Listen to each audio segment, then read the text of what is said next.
Some students call them smart pills or brain steroids. Adderall and Ritalin are legal stimulants prescribed for attention deficit hyperactivity disorder, ADHD, in ever greater numbers. For years now, students who don't have that problem have been taking the drugs for a competitive edge. But the problem is growing.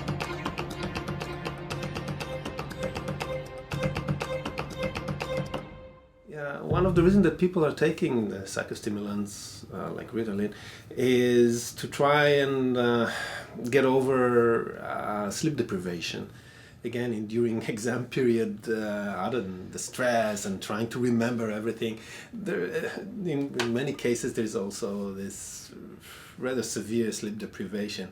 And the idea is that you take psychostimulants and that helps you to kind of get over that. I was just studying with a friend of mine in the library at downtown Concordia, and it was like our third like all-nighter in a row, and I was just sick of my life, and I just didn't want to be there. I was really, really exhausted, and I felt like I had no choice but to study. I had a final the next day, and I had papers to do for that following week, so it was very, it needed to be done. My work was super easy, it was a joke. I felt like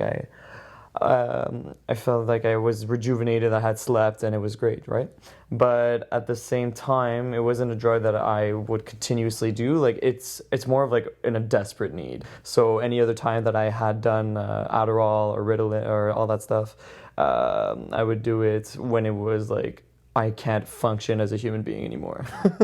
It makes you very energized into the specific thing that you're working on. So let's say right now I have to write a paper today actually.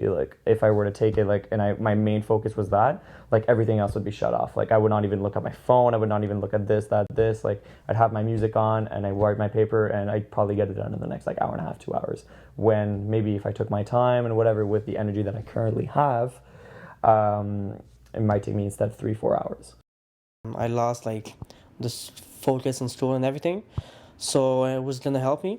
And also I'm not the guy who's gonna focus really good perfectly in studies, so it's just for a boost. And I was also curious to see if it really worked.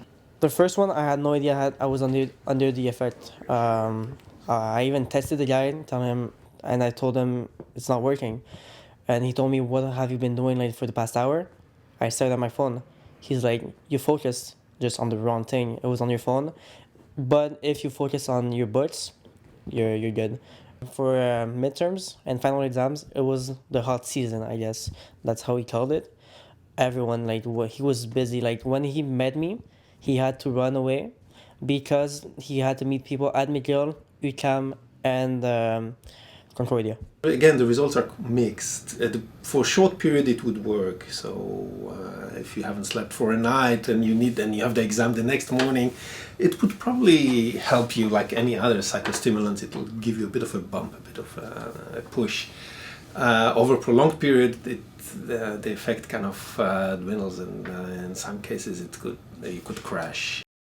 I've never taken any, maybe because I'm basically focusing on time management. So I think it works better for me, to assess my time properly in terms of midterms, because there's a lot of material, and at the end I become very stressed.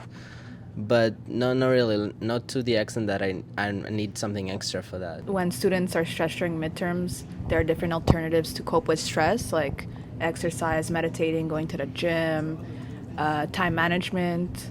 I think it depends on the program you're studying, but it also comes to the person, how stressful you can be in terms of midterms. Along with good surroundings, good friends, good family. So that way, you're positive, you have motivation, and you don't rely on these drugs to calm you down and keep you going. I mean, it doesn't matter that it's university. You can even do it in college, right? So it depends on how much stressed you become at the end, and